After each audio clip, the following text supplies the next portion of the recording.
5 things to watch in Sounders v Timbers. Each soccer game is different. Preferred tactics for both teams may only last a few minutes. What makes this meeting between the Seattle Sounders and Portland Timbers so important is not just the rivalry, not just the Cascadia Cup, but the meeting between two of the strongest teams in the Western Conference.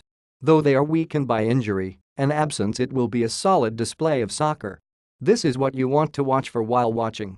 Starting lineup: Seattle is off next week, but that meant they played midweek. The same is true for Portland.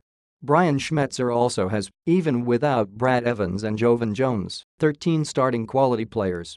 Some will push through their fatigue and others will rest. He will make that decision based on form in games, form in practice, matchups, rest as we're at the tail end of a long week. All those things go into consideration. Will Bruin is one of the players that rested. He is ready. "I think today we had a good session," he said Saturday. "It was lively. I think the staff has done really well at making sure that guys are feeling good and kind of divvying up minutes. I think it is a great opportunity for us, like you said, 1 and 2, and we can kind of separate us going into the final stretch." Early high press from Seattle. Schmetzer knows that every game looks different in the end, but he will start trying to push tempo and pressure early. "This will also be while you are loudest. I think it is just each MLS game manifests itself in different ways. We always try to push the tempo. We always try to press a little higher up the field and dictate our tempo to teams, but sometimes it doesn't work out. Kansas City had some good spells of possession against us. Minnesota actually had some good spells of possession against us, but we were able to manufacture ways how to win.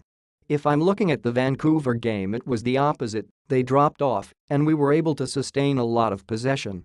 There were not many transition moments in that game.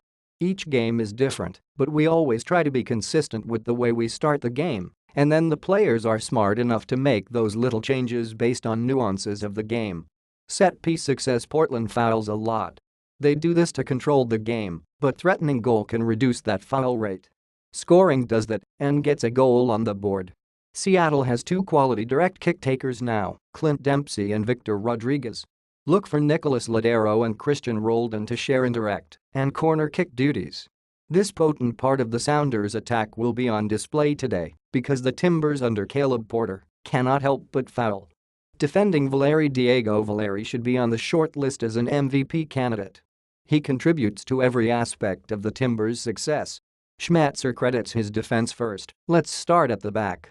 He actually defends when his team requires it. When the goalkeeper gets the ball or the ball turns over in the defensive third, he's usually one of the outlets that gets their transition game started. Through midfield, he's a good passer possession guy.